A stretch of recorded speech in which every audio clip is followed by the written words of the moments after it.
पलक प्रकाश bulletin की शुरुआत बड़ी खबर के साथ करेंगे। बिहार में आज से संपूर्ण लॉकडाउन लागू कर दिया गया है। 5 मई से 15 मई तक ये संपूर्ण लॉकडाउन रहेगा। लॉकडाउन के दौरान जरूरी सेवाओं को छूट मिलेगी। सूबे में स्कूल कॉलेज बंद रहेंगे। इसके साथ ही सामाजिक और सांस्कृतिक कार्यक्रम पर भी रोक रहेगी। तो आपको बता दें 5 मई से 15 मई तक बिहार में संपूर्ण लॉकडाउन लागू कर दिया गया है। इस दौरान शैक्षणिक संस्थान बंद रहेंगे, स्कूल कॉलेजेस हैं सभी बंद रहेंगे और इसके साथ ही सामाजिक और सांस्कृतिक कार्यक्रमों पर भी रोक रहेगी।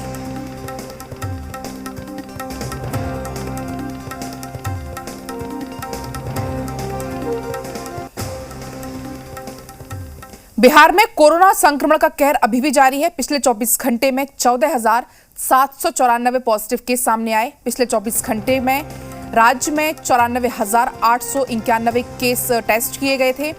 सूबे में फिलहाल 1,10,430 एक्टिव केस हैं, जबकि 4,10,484 अब तक ठीक हो चुके हैं।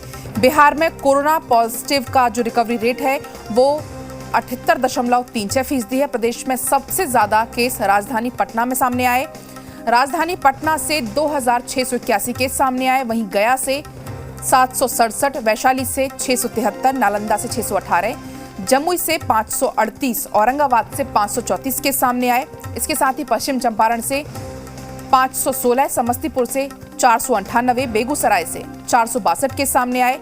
वहीं मुजफ्फरपुर की बात करें, मुजफ्फरपुर से 461 केस सामने आए, सारण से 457 केस सामने आए, भागलपुर से 417 और मधुबनी से 411 नए पॉजिटिव केस सामने आए।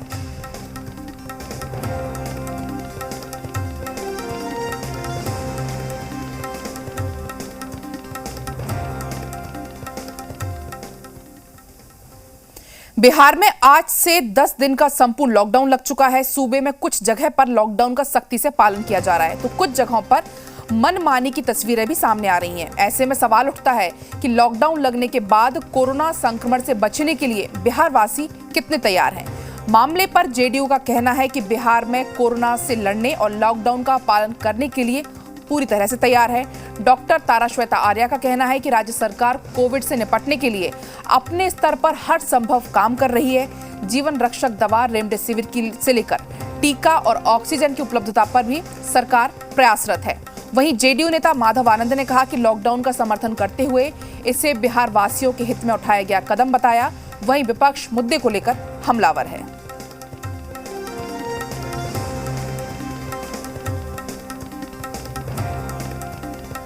बिहार सरकार ने आखिरकार लॉकडाउन लगाने का फैसला लिया, लेकिन जब कोरोना संक्रमण गांव-गांव में टोला में फैल गया, इसके बाद सरकार ने लॉकडाउन का फैसला लिया।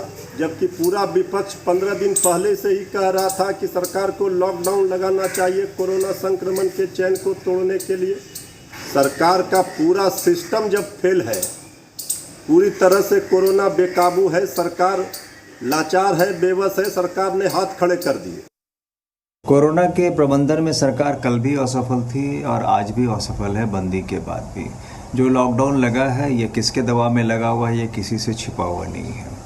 जो हमारी स्वास्थ्य व्यवस्था है ये हम बार बार कह रहे हैं कि पूरी तरह से चरमरा गई है और हाईकोर्ट ने भी इस बात को कहा कि स्वास्थ्य विभाग जो रिपोर्ट सबमिट करती है वो एक फार्स रिपोर्ट है, वो भ्रांतियाँ फैलाती है और सच्चाई को लोगों के सामने नहीं लाती है।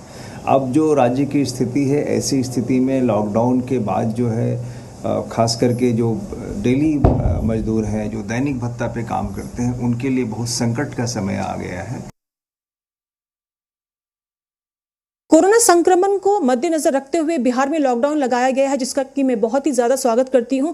माननीय मुख्यमंत्री जी ने एक पहलू को ध्यान में रखते हुए ये बिहार बिल्कुल है तैयार, ये मैं आपको बताना चाहूँगी। सबसे पहले एनएमसीएच, जहां पर मरीजों की कल तक ऑक्सीजन की कमी की वजह से दिक्कतें आ रही थी, अब वहां पर मुख्यमंत्री जी ने ऑक्सीजन प्लांट लगवा दिया है, जो कि 20 दिनों के अंदर शुरू हो जाएगा और ऑक्सीजन की किल्लत खत्म हो जाएगी। ये एक बहुत ही बड़ी जीत है।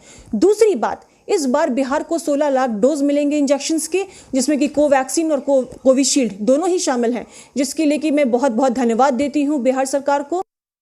बिहार सरकार ने बिहार वासियों के हितों को ध्यान में रखते हुए 15 मई 2021 तक लॉकडाउन लगाने की घोषणा की है। यह एक स्वागत योग्य कदम है। इस लॉकडाउन के दौरान 3 चीजों पर ध्यान देने की आवश्यकता है। पहला, अस्पताल का बुनियादी ढांचा। दूसरा, कोरोना के संक्रमण में आक्रामक तरीके से कमी लाना। और तीसरा, टीकाकरण अभियान। मुझे पूरा विश्वास है कि बिहार सरकार इन 3 चीजों पर ध्यान देगी। निश्चित रूप से हम सब लोग कोरोना पे विजय प्राप्त करेंगे। बिहार में 15 मई तक के लिए जो लॉकडाउन की घोषणा की गई है और उसके लिए जो सरकार की तरफ से कई प्रावधान बताए गए हैं, मैं समझता हूं बिहार वासियों को इन प्रावधानों को फॉलो करना चाहिए और हर हालत में हमारा प्रयास होना चाहिए कि हम कोरोना के बढ़ते जो संक्रमण का चेन है उसे हम कैसे तोड़ें और लोगों के जान माल की हिफाजत हम कैसे करें। बिहार में कोरोना संक्रमण को देखते हुए जो बिहार के मुख्यमंत्री जी ने लॉकडाउन लगाया है, यह बहुत ही सराहनीय कदम है। भारतीय जनता पार्टी सर्वदलीय बैठक में इसकी मांग कर चुकी है और बिहार के जनता से अपील हम करते हैं कि वो लॉकडाउन के नियम को पालन करें, ज्यादा से ज्यादा अपने घर में रहें, बिना काम का, बिना जरूरत का वो अपने घर से बाहर नहीं निकले। और हमारे साथ तमाम अपडेट के साथ पटना से नवजीत लाइव जुड़ गए हैं। नवजीत, बिहार में लॉकडाउन तो लगा दिया गया है, लेकिन लॉकडाउन के बाद संक्रमण से निपटने के लिए बिहार वासी कितने तैयार है और बिहार कितनी तैयार है, क्योंकि लगातार अव्यवस्थाओं की तस्वीरें भी सामने आ रही हैं। देखिए, एक तरीके से देखा जाए तो इस बार जो लोग हैं वो बड़े जागरूक हैं या फिर कह लीजिए कि डरे हुए हैं, सहमे हुए हैं, चूंकि कहीं न कहीं उनके आसपास के लोगों की कोई न किसी की मौत हुई है, लिहाजा वो डरे हुए हैं। लॉकडाउन से पहले भी कहीं न कहीं जो भीड़ थी वो एक तरीके से काफ़ी कम गई थी। फिलहाल मैं तस्वीरें दिखाता हूं कि किस तरीके से जो लॉकडाउन लगा है उसके बाद पटना जो बस स्टैंड है, मीठापुर का बस स्टैंड, देखिए किस तरीके से यहाँ पे घर जाने की लोगों की जल्दबाजी है। लोग हैं वो अपने गांव घर जाना चाहते हैं। चूँकि लॉकडाउन का मतलब लोगों को ये समझ में आता है कि अब रोजी रोजगार, काम धंधे हैं वो सारे के सारे बंद हो चुकेंगे या फिर नहीं मिल पाएंगे। लेकिन बिहार सरकार ने जो इस बार का जो लॉकडाउन लगाया है उसमें साफ बातें कही गई है कि जहां कहीं भी काम चल रहे हैं, कंस्ट्रक्शन हो रहे हैं, मजदूर जो मजदूरी कर रहे हैं उन्हें कोई दिक्कत नहीं होगी। लेकिन लोगों को जब लॉकडाउन लगता है, एक आपदा की बात आती है, तो कहीं न कहीं उन्हें लगता है कि मैं अपने घर में ही सेफ रहूँगा, अपने गांव में सेफ रहूँगा। लिहाजा जो लोग हैं वो बस स्टैंड पहुँच रहे हैं, रेलवे स्टेशन पहुँच रहे हैं। लेकिन सबसे जो यहाँ परेशानी वाली बात यह है कि जो गाड़ियों की जो संख्या है वो काफ़ी कम हो गई है। बहुत सारे जो ट्रेवल जो एजेंसियां हैं, जो गाड़ी चलाने वाले जो कंपनियां हैं, एजेंसी हैं, वो अपने गाड़ी को किनारे कर ली है, बस को किनारे कर ली है। लिहाजा जो लोगों को जो समस्या ये हो रही है कि उन्हें बस नहीं मिल रहा है। यदि बस मिलती भी है, गाड़ी मिलती भी है, तो उससे दुगना तिगना है वो बस किराया है वो वसूला जा रहा है। तो एक बड़ी संख्या में लोग यहाँ पे जुटे हैं। देखिए सामने जो तस्वीरें दिख रही है उसमें साफ दिखते हैं कि हर तरफ से जो मजदूर वर्ग हैं, जो कामकाज करने वाले लोग हैं, जो पटना शहर में रह कर के अपना घर चलाते हैं, चूल्हा जलाते हैं, वो अब घर की ओर रवाना हो रहे हैं। पैदल लोग इस बस स्टैंड तक पहुँच रहे हैं। कई ऐसे परिवार हमने जो देखा है कि वो पैदल बस स्टैंड आ रहे हैं। वजह साफ है कि जो ट्रैफिक है, पुलिस है, वो काफ़ी सख्त हुई है भीड़ को कंट्रोल करने के लिए। इस लिहाजा जो ऑटो वाले हैं वो कहीं न कहीं भी अपने घर के तरफ ऑटो लेके चले गए हैं। सड़क पे गाड़ियां हैं वो काफ़ी कम गई है। तो इस तरीके के देखा जाए तो संक्रमण को रोकने के लिए जो लॉकडाउन लगाया गया है, कहीं न कहीं एक उम्मीद करनी चाहिए हम लोगों को कि एक बार संक्रमण की जो संख्या है वो घटेगी, जिसकी रफ्तार है वो जरूर घटेगी। चूँकि लोग कम निकल रहे हैं, 4 घंटे के लिए बाजार खोले गए हैं, ऐसे में जो संक्रमण है निश्चित तौर पर जरूर घटना चाहिए। एक वजह और मैं बता दूंगा कि पिछले 15 दिनों से बिहार के हर घर में, हर गली में कहीं न कहीं संक्रमण फैला था। अब लोग ठीक भी हो रहे हैं। तो एक उम्मीद है, एक आशा की किरण है कि आने वाला जो वक्त होगा, आने वाला जो समय होगा, उसमें कोरोना संक्रमण के मामले हैं वो जरूर घटेंगे।